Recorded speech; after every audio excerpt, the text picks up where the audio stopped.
Hello, hello, hello. Welcome to Tech Coaching with Ralph. We are back for a Tuesday night show. Imagine that. So, tonight's show is based on it's a Q&A session. So, questions related to IT related topics. I have a set of questions that I've sourced that I will go through and answer. But if you have any questions for me, you can feel free to put it in the chat. But I'll just go through my list of questions, and I don't want to spend more than like 5 minutes per question. And so I'll have a timer running. So once that timer runs out, that'll be my wrap it up box, and we'll move on to the next question. So let me make sure the chat is working. So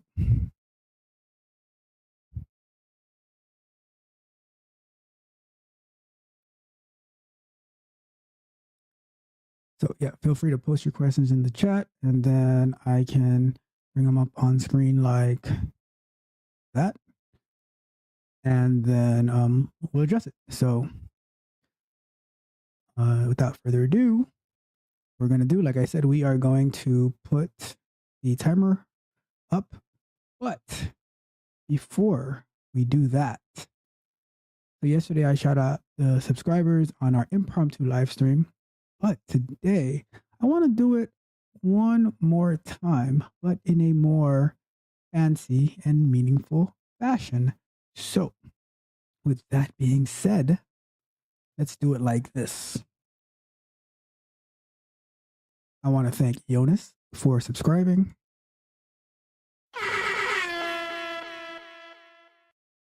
I want to thank Chris for subscribing.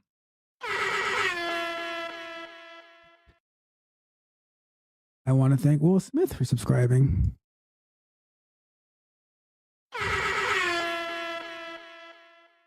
I want to thank Nico for subscribing.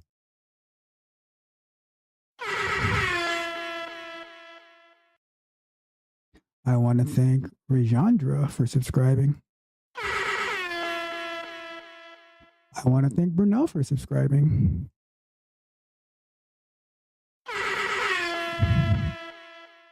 And I want to thank Bill Wall for subscribing. Alrighty, thank you for all the subscribers that we've had in the past few weeks. The channel is growing and I really appreciate it. I hope you're getting value from this channel. So without further ado, we have our amazing soundboard working, and I will get into the question. So don't want to keep you for too long today. So let me get our clock up. Let's do.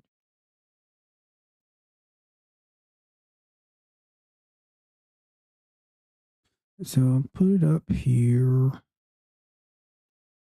right. Our clock is up, and I'm going to read the first question, and I will start the clock. 5 minutes per question. And where are my questions?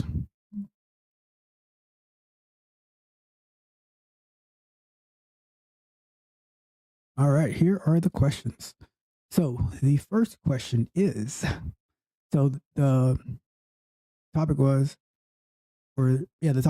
ideas for adding value to QA automation. It says, hi, at the moment, I'm the only QA automation left in the team. And not only I'm bored of adding web/API tests, but also workload is getting lower because there isn't much test left to automate. Already discussed with my manager how good regression coverage is meaningful, how good regression coverage is and meaningfulness since feature release cadence is in hiatus. What's more to add? I was thinking on some mobile tests since I already have accessibility and performance test POCs running in jobs. Thanks in advance. All right. So, good question. Let's start the clock. All right. So, our clock is running. And to answer the question, so what do I think about ideas for adding this? So this is like a multi-part question. Ideas for adding value to QA automation. I think there is always more automation that you can do. Um, and I think that there's different strategies and there's always ways of getting better to refine. I mean, from this from this question or post, I would want to see like the how the code is structured to see if they're in quote unquote hiatus and there's not many features being released. To me, that's an opportunity for you to get better. By you going and talking to your manager, like pretty much saying, "I'm bored and I don't have work to do," that's like a recipe for them to say, "Well, we don't need you. We can have the devs just run these tests, and then when we need somebody to maintain it, maybe once we're out of hiatus, then we can find somebody else." So, I like me personally, I always find a way to stay busy. I'm always investigating new technologies.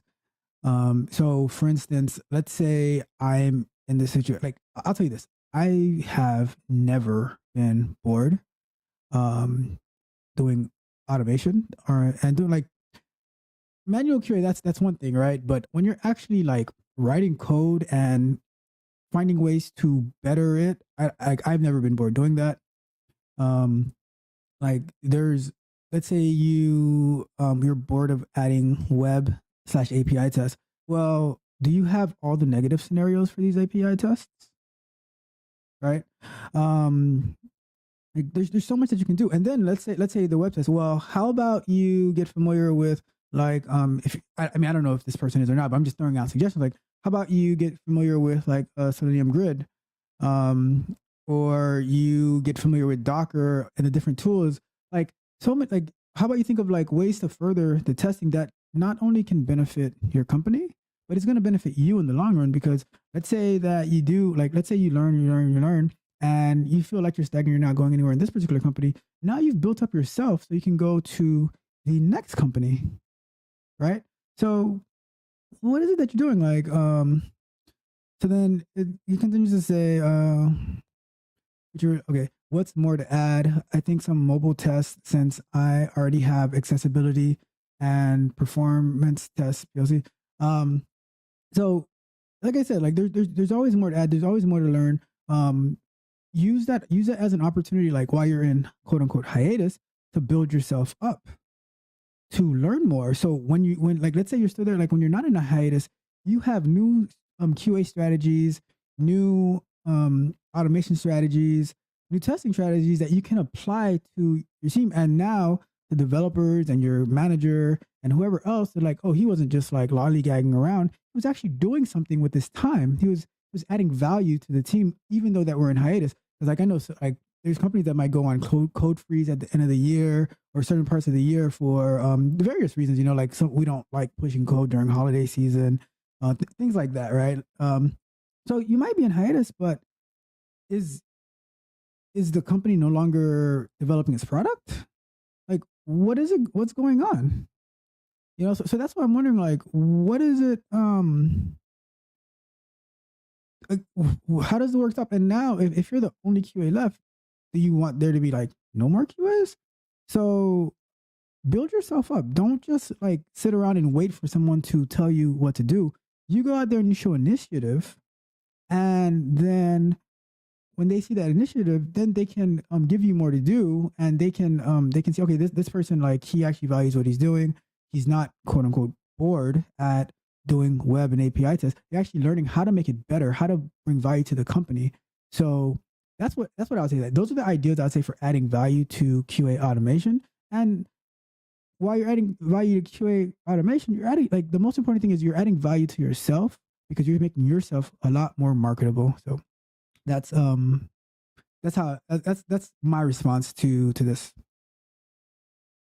All right, we had 22 seconds left. All right, so we'll stop the clock and we'll restart it. I'm gonna go find me another question. So let's see. You know what I'm gonna do? I'm gonna move these questions over here so I can see them better. I have to flip back and forth. Okay. So we have, all right. Next question. I have been a manual QA for 3 years. I have done minimal API testing and automation testing, and I have been looking to enhance my skills in API testing. Can you guys recommend any good websites for practicing and learning? All right, Fox on. So, recommend any good websites for practicing and learning.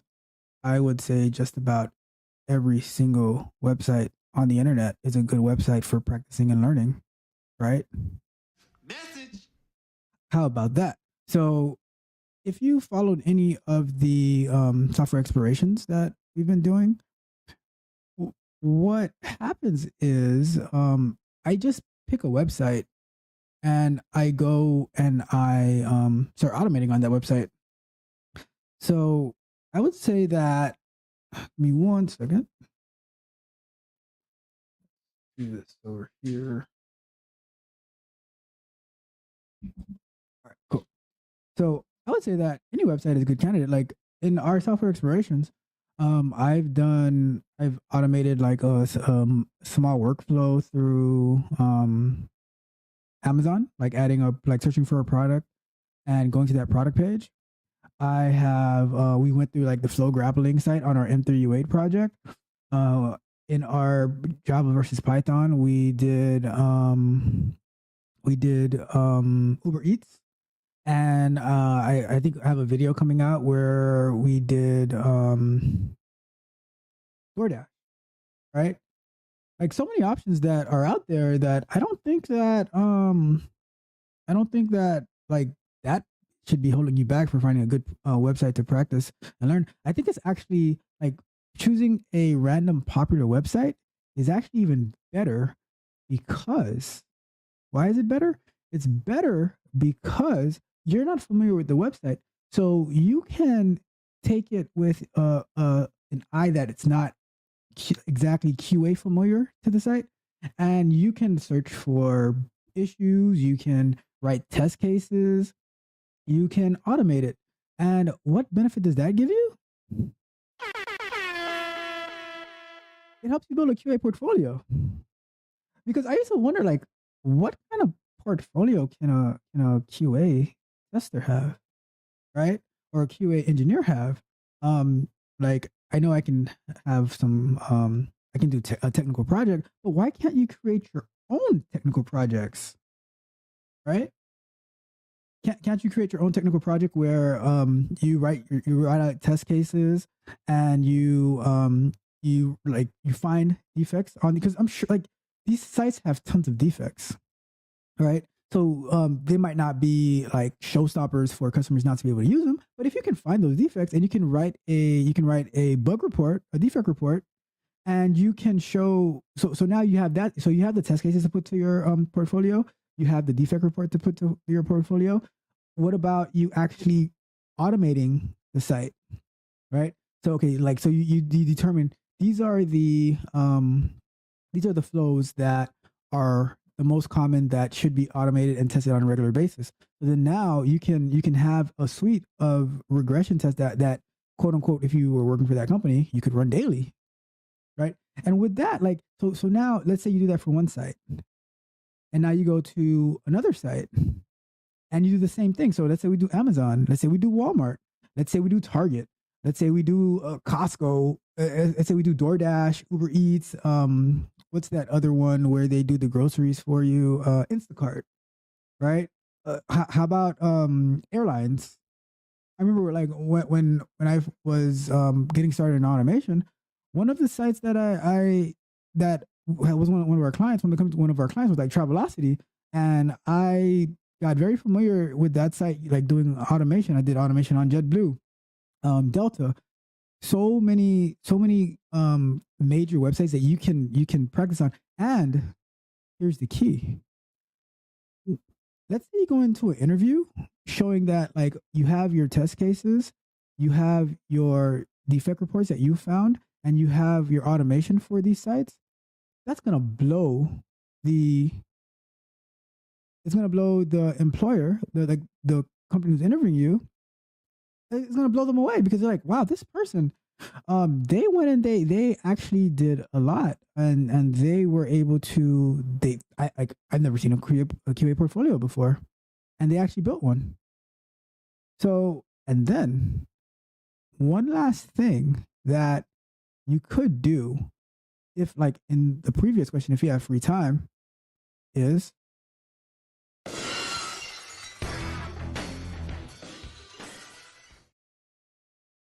well, let's move on. No, I'm kidding. I will tell you what that last thing is. So, in learning how to for your QA advancement, what I'm going to do in a like most likely it'll be a live stream, but I'm going to install a test case management system so that I can have a test case database where I can store test cases. Now, imagine if you are on an interview and say, and they're asking you questions about like how would you write test cases and everything like that, and you say, "Oh, like can I show you?" And instead of you opening up a raggedy Excel or Google Sheets document, you take them to, let's say, a Dockerized instance of, or a Dockerized container of your test case management system that you installed, and you log in and you show, oh, these are my test cases. This is how it's structured. Da, da, da, da. That's gonna be like, wow. I mean, if I was interviewing somebody, I'd be impressed by them showing me that. So that like, so that's the ways that I would say how to prevent yourself from being bored, and when your workload is getting lower because of a hiatus or whatever, you don't have to stay bored. You can always find something to do as a QA. So that's that. Let's move on to the next one.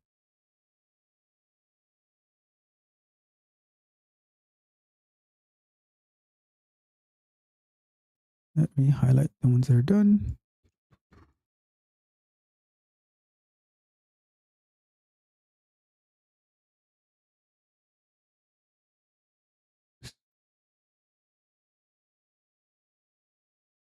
All right. So we are on the next one. And it reads, I've seen many job descriptions asking for automation with different frameworks, but once you join, it's just plain old manual testing.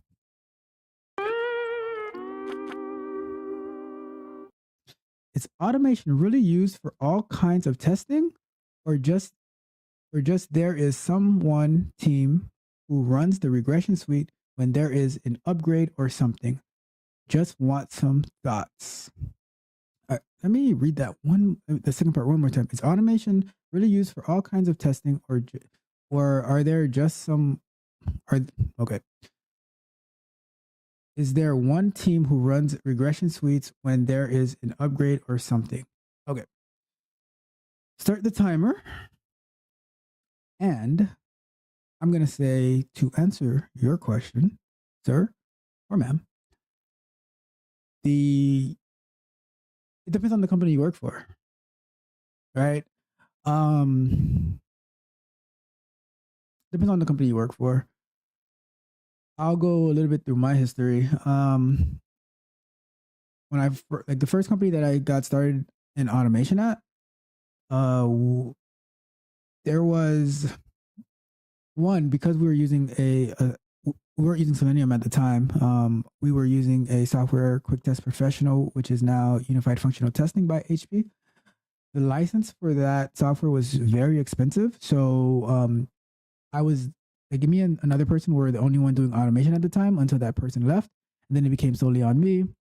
Then I brought somebody else in to help with the automation.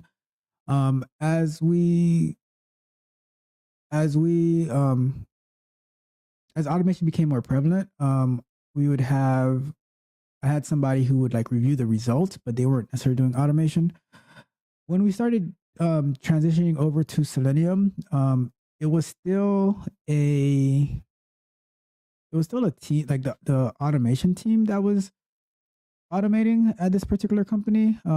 Eventually, they tried to implement a rinky-dink software that to have like everyone try to automate, but that didn't work out too well. I didn't stay to find out how that was going to go, but from my understanding, that was a total flop. But it is what it is. Not everybody makes the best decisions. With that being said, at another company that I I pretty much brought automation to that company, but the QA engineers and the junior QA engineers that were there, I introduced them to automation, and they started like dabbling into it. But it was still mostly me doing the automation. But I take that back. I was able like as I was able to get more QA engineers, they started doing automation as well, and they were the QA for their team. So pretty much all the QAs were doing automation and were contributing in some type of way. Um, at the last company that I was at, it was a mixture. They did want the QAs to learn automation, but it was like a mixture of manual and and I think like the QAs that they had were like more like they were more seasoned, I would say. But they did want to learn, and so they were getting there. And now at the current company that I'm at, it is pretty much an expectation that all QAs of all levels do some level of automation. And to me, I think that's like the right way that it is. And to answer the question, is automation really used for all kinds of testing? The answer is an emphatic yes. It is used for all types of testing. I mean, automation can't capture every single thing, but the key for automation is when you are like you need to understand a testing pyramid and not have the point of that pyramid facing down. It should be the tip of the pyramid should be facing up. So that means you start off with a flurry of unit tests that are normally written by the developers. I do think that QA can contribute a lot of insight to unit tests, but it is usually primarily the job of the developers. And then you go into like the integration test, the component test, and then as you keep going, and those are less than the unit test. But then you go into like the API test where you can test the endpoints, and then if you test the endpoints, you can have like a negative test, positive test, all of that good stuff, right? And then you get to the UI test, which end up being more flaky. So if your software is properly built, most of the tests are being handled from the API layer and on down, where the most tests are being covered by the unit test. The UI test should so that's where the business logic is. The UI test should be like very minimal. Like if something isn't working on the UI, it shouldn't be like a critical life or death situation. So when you run your test, like you still want to get it fixed, you still want to get it captured, but you know it is what it is. Finishing time.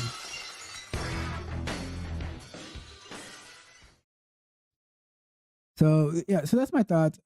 It is and let me just address this part real quick, right? Um, about you've seen many jobs asking for automation with different frameworks, but once you join, it's just plain old automation, plain old manual testing. Um, how many how many jobs have you joined that's asking for automation? Um, so I mean, I don't know. I've seen tons of jobs on LinkedIn and stuff.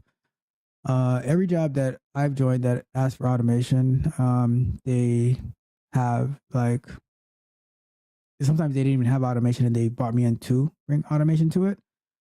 So yeah, I don't know. I don't know like where you're from or what type of jobs you are getting or what the size of the company. But from my experience, that is not typical.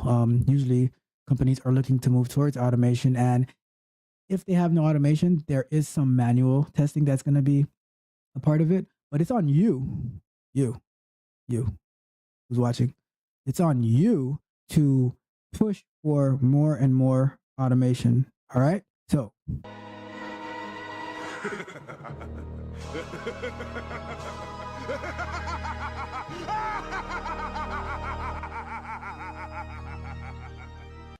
It's on you. All right. So let's move on to our next question.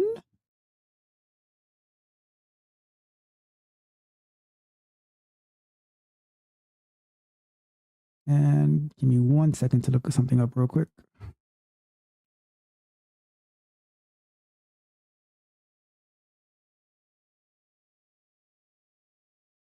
All right.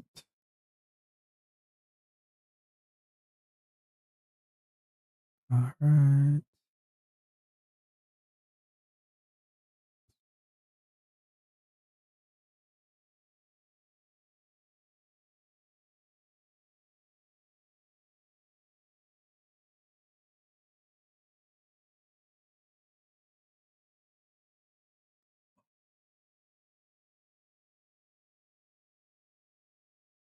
All right, let's keep going. So let's move on to our. Before you do that, let me get a sip of water. Got the big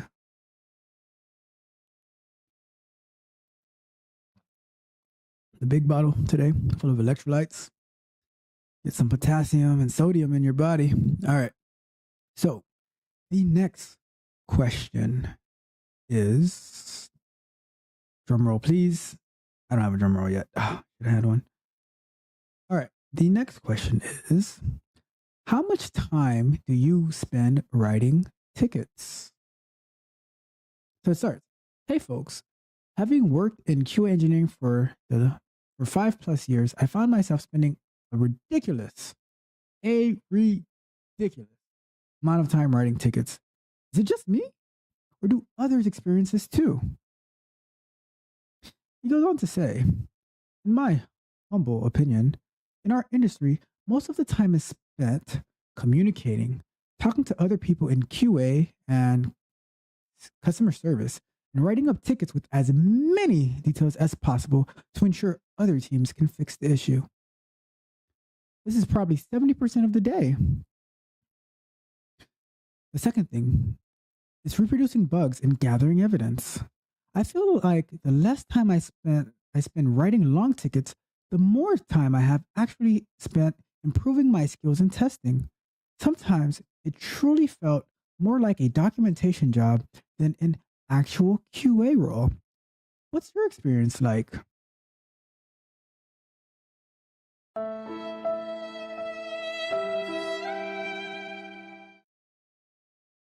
So, what do I think about that? Well, let's find out.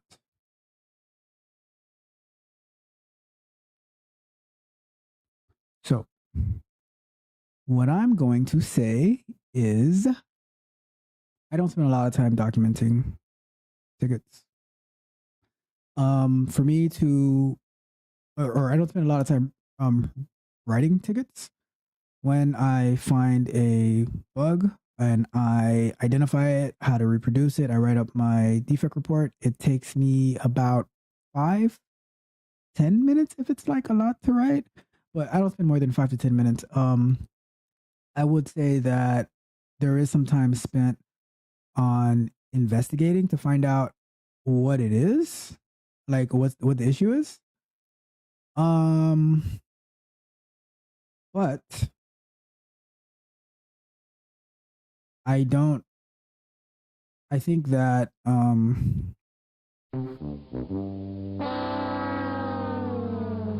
that's the job of QA. Like you're there to find bugs. You're there to report the bugs.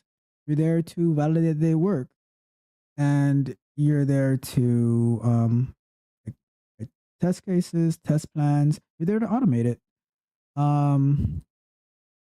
So yeah, I don't know how it takes 70% of your day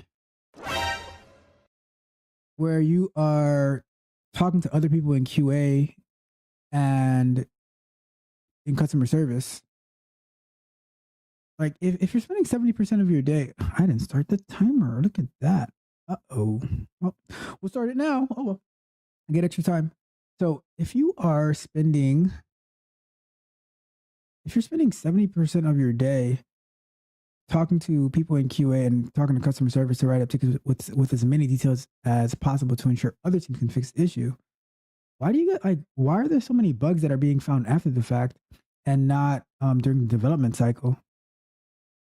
And if you're a QA engineer for the for 5+ years, why aren't you the one reporting the bugs yourself? Like, why do you have to talk to all these people? If and what type of system do you have? Like, can't the customer service representatives log the bug and then you go and you check it to investigate?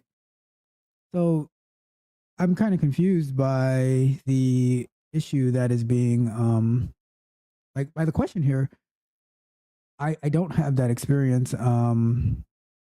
When I have buggy software, I might spend a lot of time writing tickets, but there are a lot of tickets. They're not like I'm spending time on one ticket to it's not like I'm spending a lot of time on one ticket to document that ticket and like I like, do you have a template that you use to document these tickets? I generally have a defect template that I follow where I'd put a quick summary of the issue, the expected results, the actual results, the URLs if it's like on a website or an API, the steps to reproduce, the environments affected, and screenshots if possible, right? So, but that doesn't take me that much time because I've done a thorough research and I I don't. I mean, this might be like a humble brag, right? But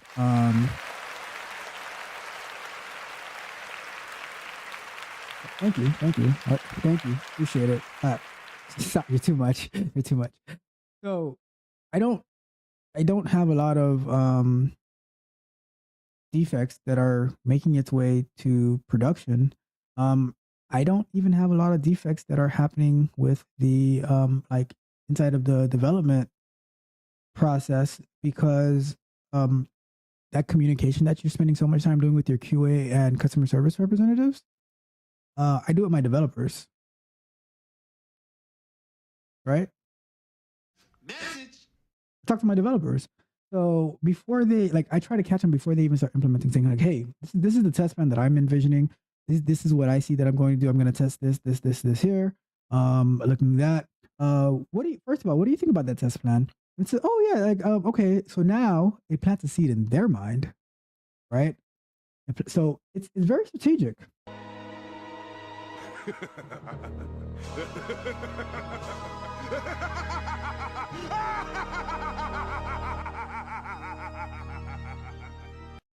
I'm very strategic with it. What I'm doing is I'm planting a seed in their mind to say, okay, this is the things that QA is looking for. So not only helps me on this particular story that we're creating, that we're working on, it also helps me for the future so they can have an idea of how the QA engineer thinks, right? Sharing that information is vital. Getting that communication as early as possible. Even earlier, like, are you involved in the story plannings, the refinements, all of that, where you can ask questions so they can see the QA minded questions that you're asking of what you're going to be testing so that you don't end up spending so much time 70 70% of your day talking to other people in QA and customer service so you can write up bugs with as many details as possible. No, talk to your developers early on in the process. Get them to, and then you also ask them for feedback. Like, oh, like, do you think I'm missing anything in my test plan? They could say, oh yeah, there's this that we're also doing. So you might want to look at this here and look at that here, and now you work together and you come up with a plan where you can win. Just saying. Just saying. The only thing I'm going to do right now is winning. All right. So let us move on.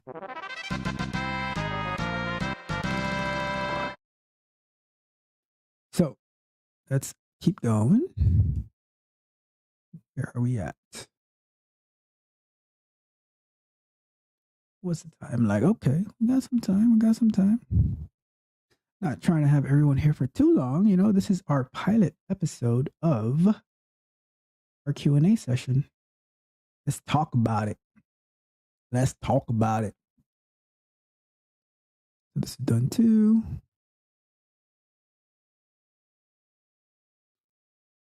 And while we're here, if you find this Q&A session valuable, like the video, share the content, subscribe to the channel, because we are having fun on this beautiful Tuesday night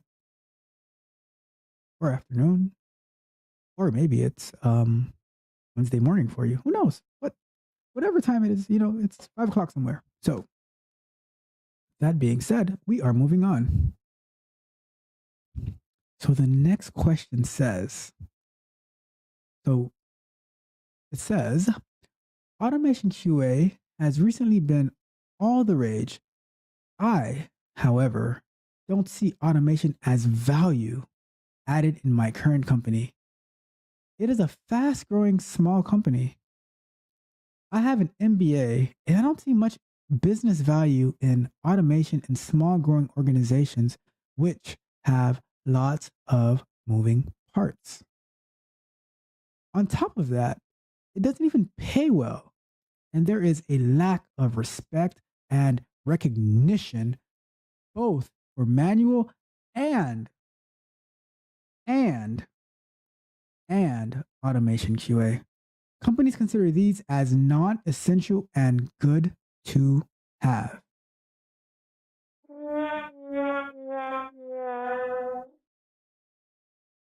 I'm thinking to move to Salesforce developer jobs. These are essential to business and pay extremely well. Well, my friend, Salesforce developer jobs do pay extremely well. I hope that your code is, I hope you have a good time learning the Salesforce language. While valuable as it is kind of proprietary to Salesforce. So I would say do your research before jumping into anything to see what is the demand for it. But to answer your question about not seeing any value in your current company or in a small growing organization, I would say you, my friend, are entirely wrong. I think that the most valuable thing that you could do at a small and fast growing company is start automation early. So why do I say that? What happens is at small companies that are, especially if they're fast growing, you might have 4 or 5 developers and 1 QA, and they are pushing changes all the time. It's impossible to keep up. Now, if you want your small company to fail right away, you're going to release code that is untested and that is very flaky. Like, let's say you're doing Scrum, right? I'm guessing at a small, fast-growing company, you're using Agile, you're using Scrum. Let's say at this small, fast-growing company that you guys are pushing out code to do your MVP, and it is going. Within, I would say 3 sprints. In 3 sprints, it's impossible for you to do testing. Like, so let's say we have, I'm gonna go low. Let's say you have 3 developers, right? You're the only QA. And let's say your velocity is about 20. I'll go with 20 points, right? So that's let's say we average the stories for about 5 points. So that's 4 stories in a sprint, and they all have, and it could be more because let's say you can have some 2-point stories, you can have some 3-point stories, you can have some 5-point, whatever it is. But let's do it easy. We'll say 4, right? Easy math. 4 sprints. or 4 stories in a sprint. So by three sprints, that is 12 stories. So that's 12 different stories that touch the code that are 5 point stories. So they're not like minimal stories. They're like significant changes that's happening to the code base. Um, you're not going to be able to keep up with the testing within 3 sprints, and you're going to wish. I mean, I don't know how it's working for you now, but like if like when I start working on a new project, the first thing I start looking, okay, what are we working on? What can I start to automate? What are the API tests? What are the developers like? What are the UI? What are the API? Oh my goodness gracious!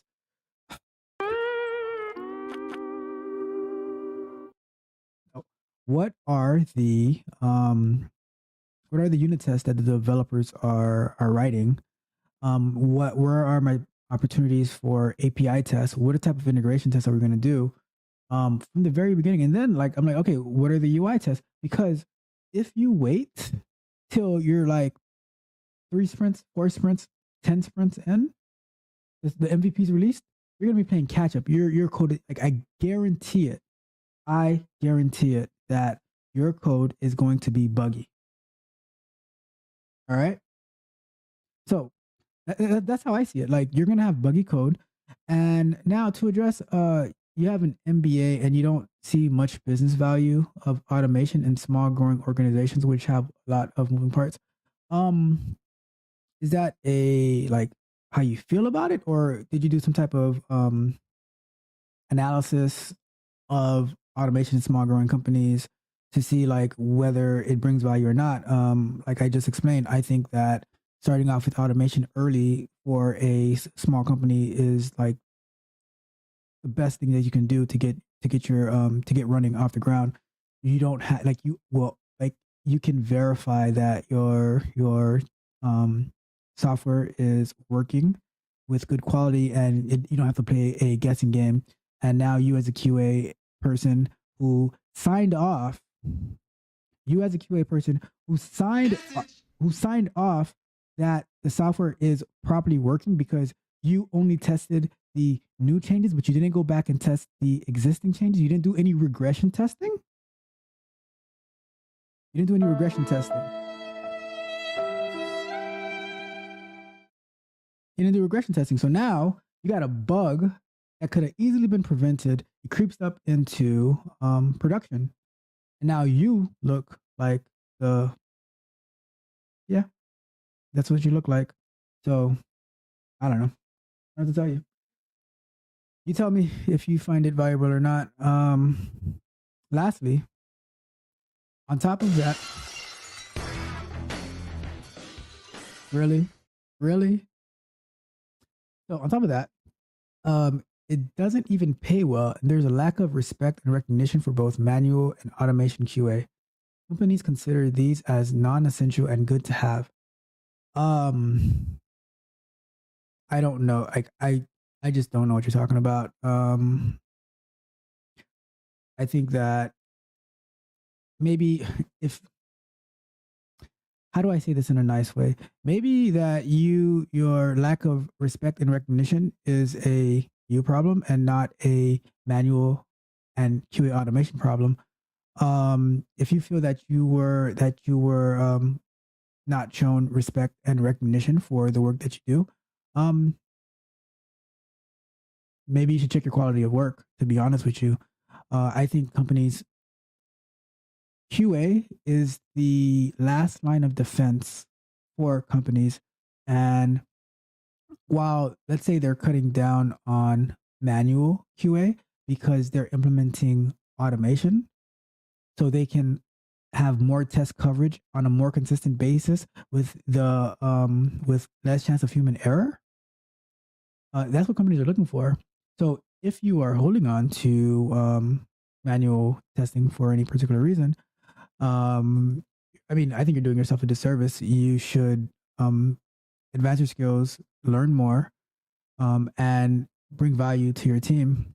So I don't know any company that considers QA to be non-essential. It might consider having 1,000 offshore QA testers who manually go through test cases non-essential.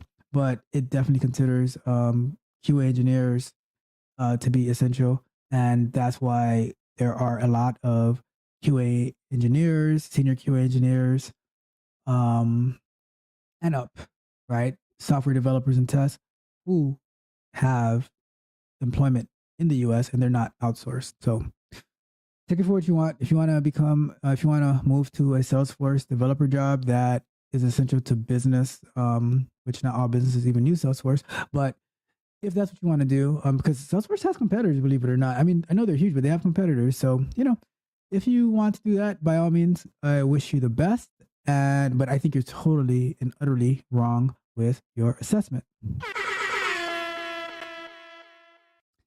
Let's move on. Let me see how many questions we have left.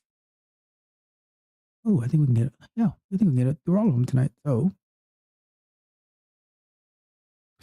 let's do the next one. Okay. So,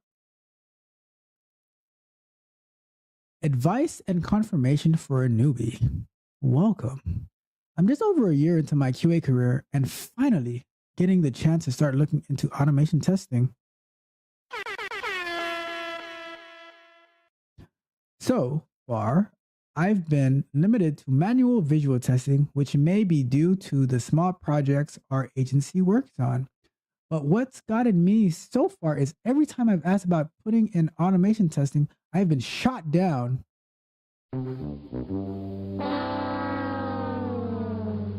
And told to stick to manual test only. Yet, I've looked at the repos we're putting out, and the majority of them include automated unit tests, integration tests, and end-to-end tests, which get triggered in Git actions. These are all put in place by the devs, but I'm not able to offer a hand into them.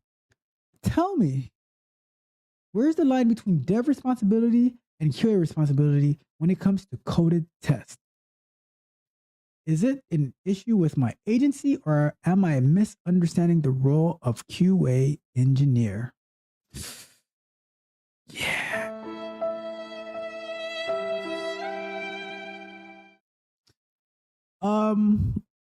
First, what I would say is I feel I understand what you're saying, and it kind of sucks the position that you're in, but I think that the what I mentioned at like earlier in the stream is relevant to even if they are not letting you contribute, you still have the opportunity to learn on your own and to automate what you believe should be automated.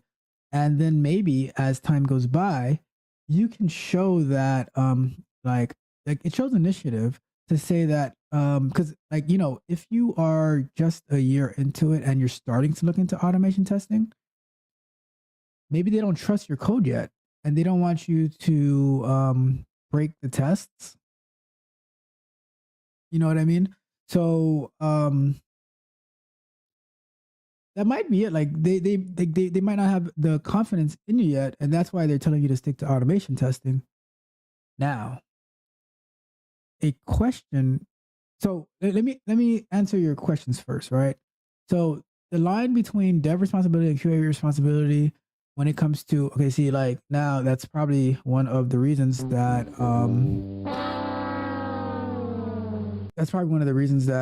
they're holding you back from automating, because you call it coded tests. Like they're not called coded tests; they're called automated tests. So you need to get the terminology right if you want to be taken seriously in the industry.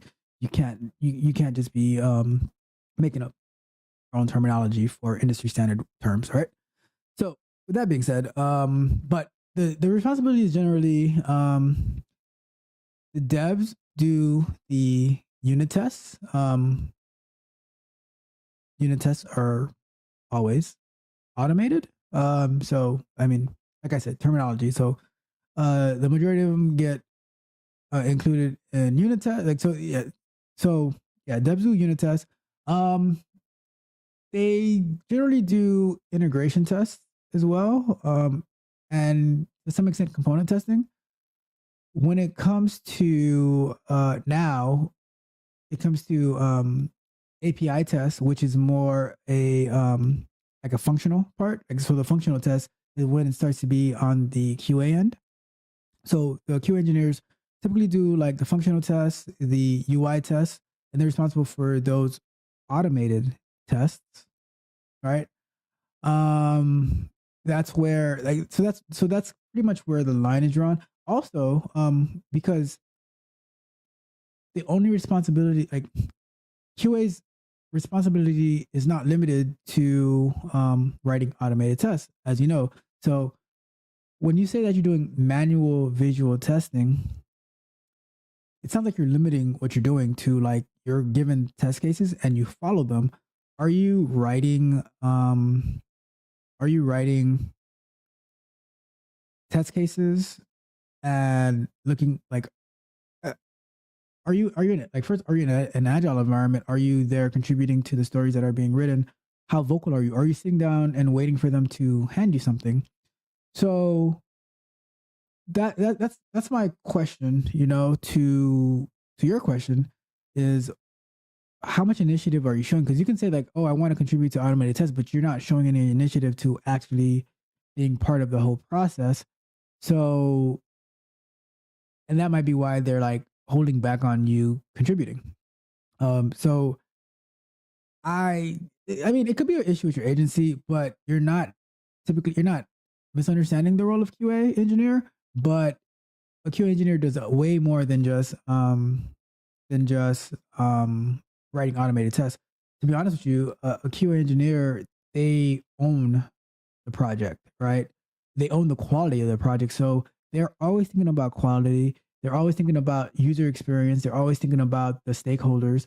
And their number one goal is how can I provide the best user experience to our stakeholders that and the by the best user experience. It's not like the UI. You can give suggestions to it, but it's like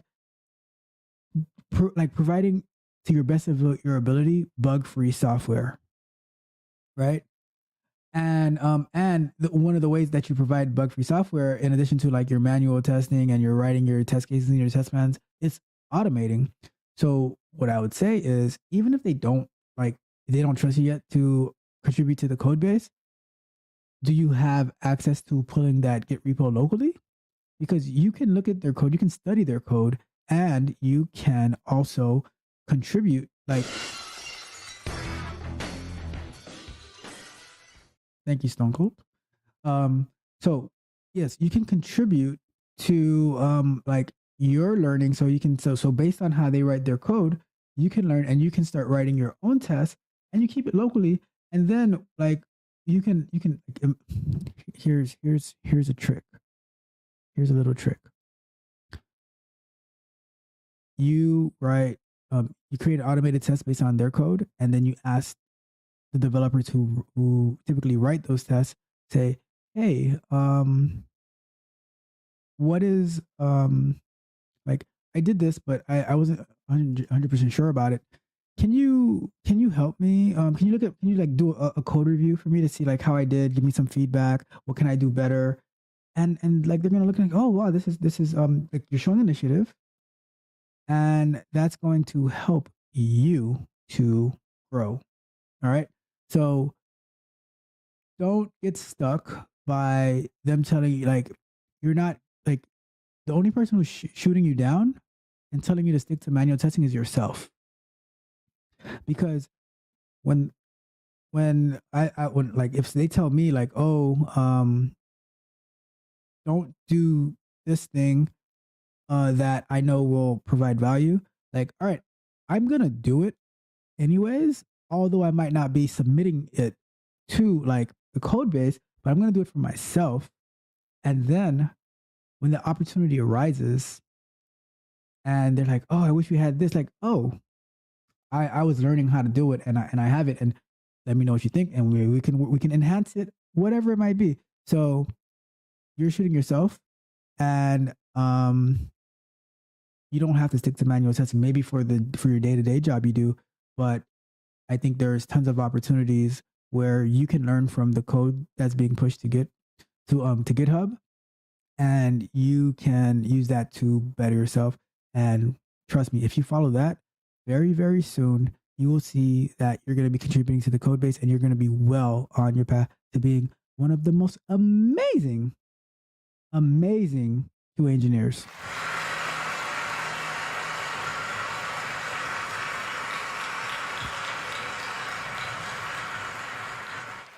That applaud is entirely for you, my friend. So go for it. And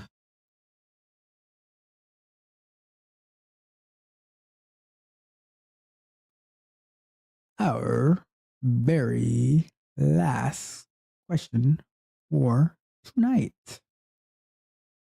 And the question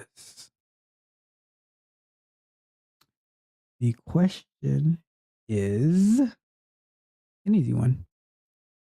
It is, should testers use their own work email in testing an application's email notification? Could you please share some views about this topic? I can do that. How do you manage your test data in your company? So, how do we do that? Before we go on, quick water, and then I'll start the timer.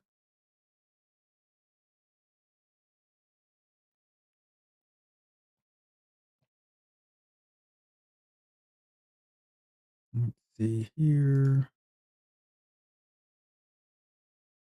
All right. So,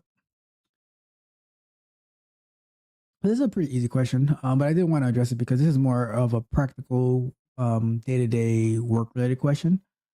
Should testers use their own work email in testing an application for email notification? I'm going to say it's better that you don't do that. The reason I say that is you already get enough spam coming into your work email from like all those people trying to market to you and trying to get you to like who think you have some type of power in the company that you can make these big decisions for them. But I would say that you don't use your work email. What I've typically done in the past is I create a Gmail email address for work where I can create like my test accounts using that Gmail, and all the emails related to that will go to that. And I can also create additional like let's say I need more than one email, I create another Gmail account and I'll send it to that. Um I don't like using my personal quote unquote work email address to do that. Just because I like to try to keep my inbox clean as much as possible. Because when your email gets flooded, then you can miss important emails from people that actually matter and not from like the testing that you're doing. I like to have all my test stuff in one location, and I like to have my work related stuff in another location. How do you manage test data in your company? So it depends. It depends on what exactly like. It depends on what you're doing. But managing test data, I could put it in an Excel spreadsheet or nowadays a Google sheet where I can have that test data. If I am automating it, I can put it like to pull from a data provider. Like let's say I'm using Java with TestNG for like Selenium. Put in a data provider. I can put it in an Excel document that pulls it from a so it's an Excel document that will go through the TestNG data provider. And I have even done it using like Google Sheets where integrated the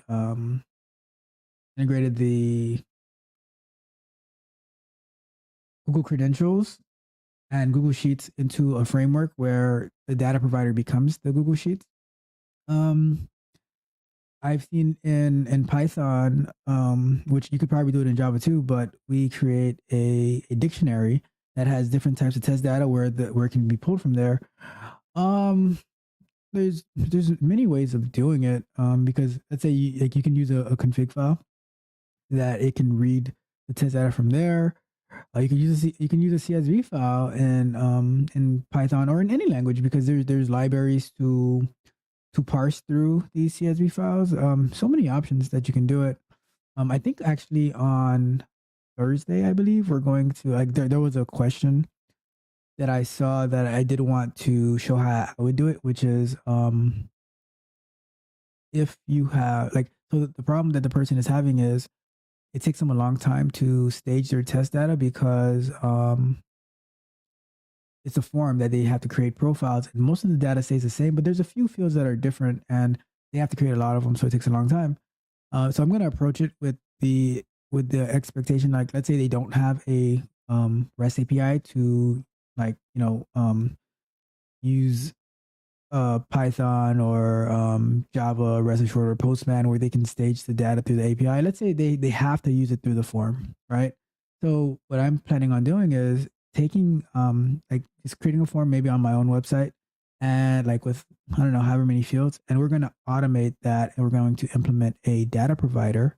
Um, I was thinking about using Excel, but that might be like too much overhead. Or maybe I'll use a CSV file. We'll see. It doesn't really matter, right? But where we can feed that test data. So I mean, if you tune in on this Thursday, you could see how like I would manage my test data. And I've done that in many companies. So you can see how I'd manage my test data across different test cases. And like sometimes and this one would be is we're going to be doing it in Java. And like sometimes I have different levels of test data. So we have test data in like the parameter level where you're passing it when you're executing a test. You have it in the like test and G XML level. We have it in the God. All right.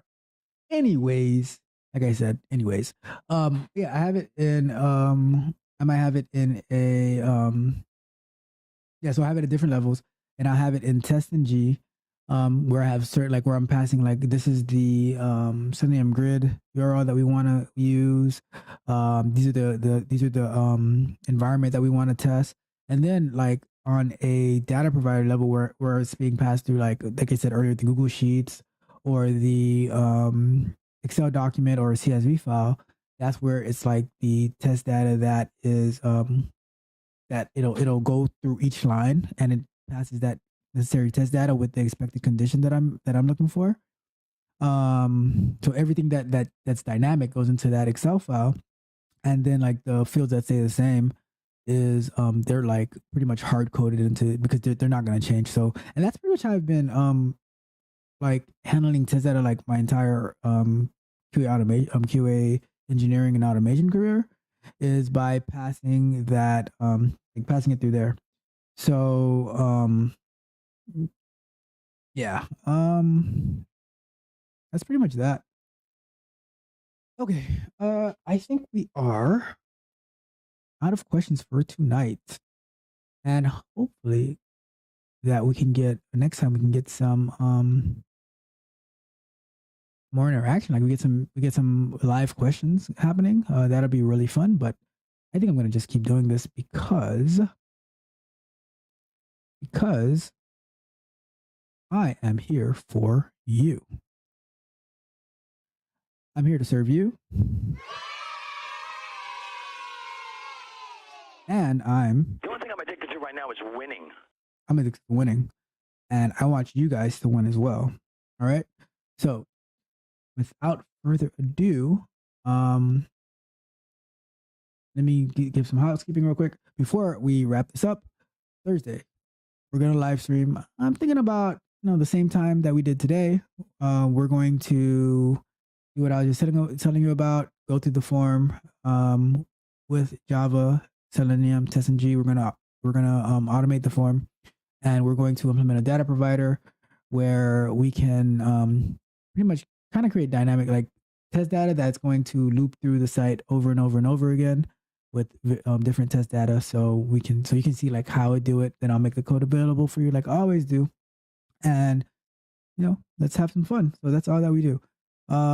If you have not yet, like the video, share with somebody who's going to find it valuable.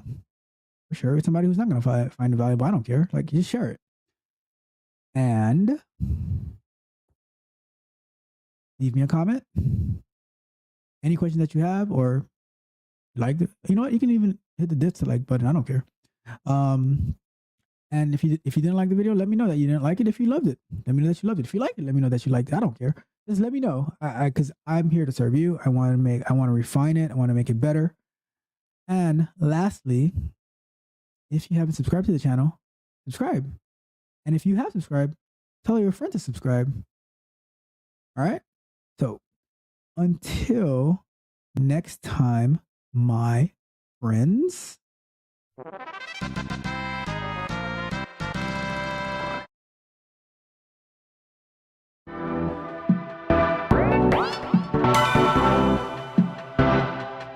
You might think that getting into the IT field is impossible without a computer science degree, but Tech Coach Ralph is here to prove you wrong. Get ready for some jaw-dropping revelations on how to break into this lucrative industry. Listen up, tech enthusiasts! Are you ready to break through into the IT field, but feel like you need a computer science degree to make it happen? Think again! Tech Coach Ralph has some exclusive, mind-blowing secrets to share with you. Get ready to be blown away by his jaw-dropping revelations on how to break into the tech industry without a computer science degree. So get your notepad ready, because Tech Coach Ralph is going to change your life forever. Buckle up, because you're about to embark on a journey to success in the IT field.